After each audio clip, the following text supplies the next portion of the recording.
bana b'Imana ni muhumure turangamire Nyagasani kuri wa kane tariki 28 Mutarama 2021. Isomo rya mbere niryo mwibaro yandikiwe Abahebureyi umutwe wa 10 murongo wa 19 kugeza ku 25.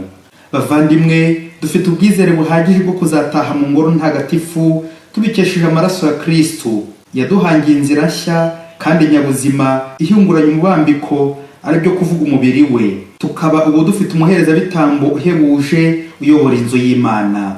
Nitumwegerane rero umutima ugororotse n'ukwemera guhamye, dufite umutima wakijijwe inkeke yose y'icyaha n'umubiri wuhagijwe amazi asukuye. Nitwikomeze mu amizero yacu tudacogora, kuko watugiriye amasezerano n'indahemuka. Bamwe bajye bita ku bandi, duterane umwete mu rukundo no mu bikorwa byiza. Titukihunza amakoraniro yacu nk'uko bamwe babigizemo akamenyero, ahubwo niturusha guterana inkunga cyane cyane ndetse ubwo mubona ko umunsi wa Nyagasani wegereje. Iryo ni ijambo ry'Imana. Zaburi ni ya 24. Dore imbaga itabarika bagushakashaka. Amagambo mu Ivanjili ntagatifu Yezu Kristo uko yanditswe na Mariko umutwe wa 4 murongo 21 kugeza ku 25. Muri icyo gihe Yezu yongera kubwira abigishwa be uyu mugani ati: harya bazanira itara kugira ngo baryubekeho ikibo cyangwa ngo barishyire munsi y'urutara, si ukugira ngo rishyirwe ku gitereko cyaryo? Koko rero nta cyahishwe kitazahishurwa, nta n'ibanga rizahera ritamenyekanye. Ufite amatwi yo kumva niyumve. Arongera aravuga ati: mwitondere ibyo mwumva. Igipimo muzageresha nicyo namwe muzagererwamo ndetse muzarengerezwaho, kuko ufite byinshi azongererwa, naho ufite bike nabyo akazabyakwa. Iyo ni Ivanjili ntagatifu. Bavandimwe bana b'Imana, Yezu Kristo akuzwe.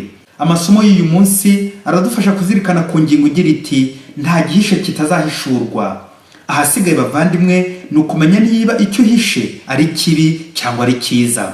Umukristo aherutse kubaza mwarimu we ati: ariko kuki iyo nakoze ikibi kitamara kabiri gitamenyekanye ngaseba, ariko nakora neza ntihazagire n'ubirabukwa, ahubwo rimwe na rimwe bakandemera n'ibindi binyoma, ibyiza nakoze ntimenyekanye?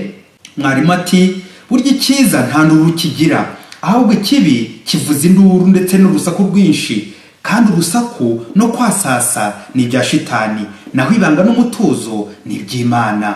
Amen. Iyo ukoze nabi ubikije kwa shitani, ahita rero akora umurimo we wo kwasasa. Niyo mpamvu useba bikamenyekana. Ariko iyo ukoze neza ubikije ku Mana, Imana ishobora kubigaragaza ako kanya ikaguhemba, bikanagaragara yewe, ariko ishobora no kubibika ikakubikira ikazabiguhembera mu ijuru. Ngiye imigisha y'Imana. Naho kwa sekibi ni imivumo no gusandaza. Ese umuvandimwe ubikira kwa shitani cyangwa ku Mana? Ni koko ubikiye ku Mana, uhishe ku Mana, kuko yo ibiki byiza gusa abatekanye. Kuko twabizirikanye mu isomo rya mbere bati: dufite ubwizere buhagije bwo kuzataha mu ngoro ntagatifu tubikesha amaraso ya Kristo. Nitwegerane rero umutima ugororotse n'ukwemera guhamye, dufite umutima wakijijwe inkeke yose y'icyaha n'umubiri wuhagijwe amazi asukuye. Amen. Gukora neza.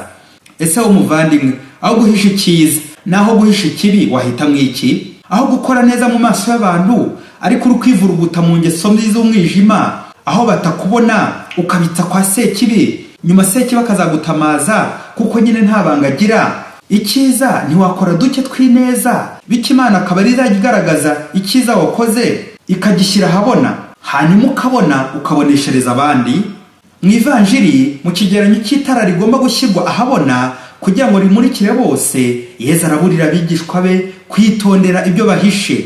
Niba ari amabanga y'ingoma y'ijuru ni byiza, ariko niba ari imigambi ya sekibi ni bibi, kuko nta gihishe kitazahishurwa, nta n'ibanga rizahera ritamenyekanye.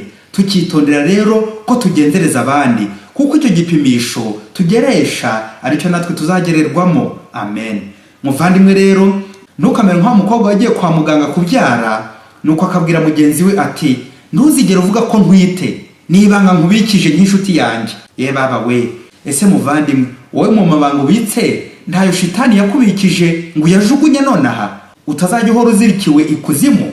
Urahirwa muvandimwe niba ubitse amabanga y'Imana nka Bikira Mariya. Gusa amabanga yose y'imigambi mibisha arabora, nibwo uzabona ibyari amabanga byahindutse amabati, bigatangira kubomborana, urusaku n'akavuyo bikaba byose aho nyine ni kwa Sekibi.